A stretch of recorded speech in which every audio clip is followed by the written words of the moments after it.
Today I want to talk a little bit about managing transitions.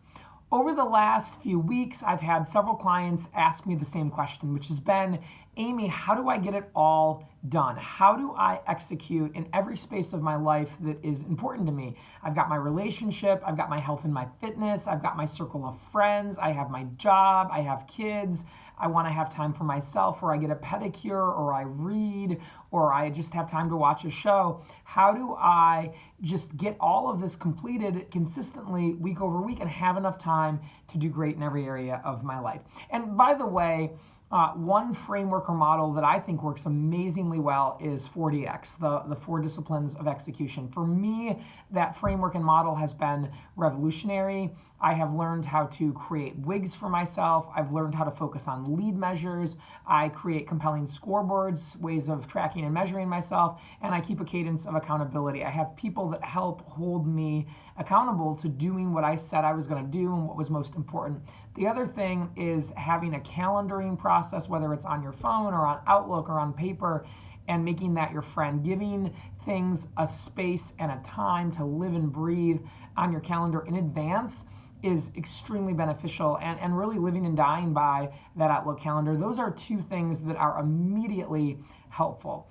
But one thing I've noticed that is an area that I was struggling with was during my transitions. In the course of an average day, most of us have numerous transitions. We might get up and go to the restroom to do hygiene things, brush our teeth and whatnot. We might then go downstairs to make breakfast. Then we're changing into workout clothes to go for a run or a bike ride. Then we're taking our kids to school. We go to work. We have numerous different meetings. Maybe we go into project time at some point during the day. We eat lunch. We leave work, pick up kids, come home, we create dinner, maybe we want to spend time with family, then we might move into time for ourselves, like we read a book or we watch a show, then we have to go get ready for bed, and that's just maybe on a weekday. On the weekend, there might be numerous other transitions with errands and seeing friends, and what I found in my own life was that I was spending an enormous amount of time in these transition moments. And I would say things like, oh, I'm just going to get on my computer really quickly to check a couple of emails or respond to one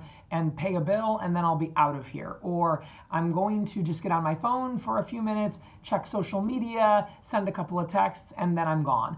And as I started to study myself and observe myself, I began to notice transitions was the place where I was losing a lot of my time. I would have a transition that could have been 3 or 5 minutes, and it would be half an hour, 45 minutes, because I would just get distracted and swept up in what was going on.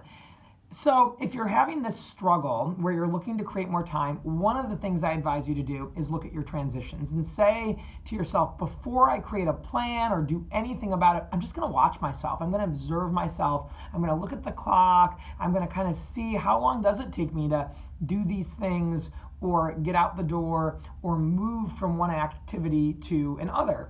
And if I'm not happy with what I'm seeing, then I'm going to create a plan or a system to keep myself on track. One of the things that I do very often is I set alarms and timers. I had lunch with someone just the other day who says, oh yeah, I know that's a thing that you do. I had an alarm going off at the end of our lunch or close to it because I needed to get back and meet with a client. And he said, oh, that's like your thing. And it's true. When I want to sit down and read for an hour, when I want to write for an hour, when I want to be on social media for 20 minutes, I'll set a little timer right on my phone. And when that thing goes off, it's time to shut down whatever I was doing and head to the next place of my life.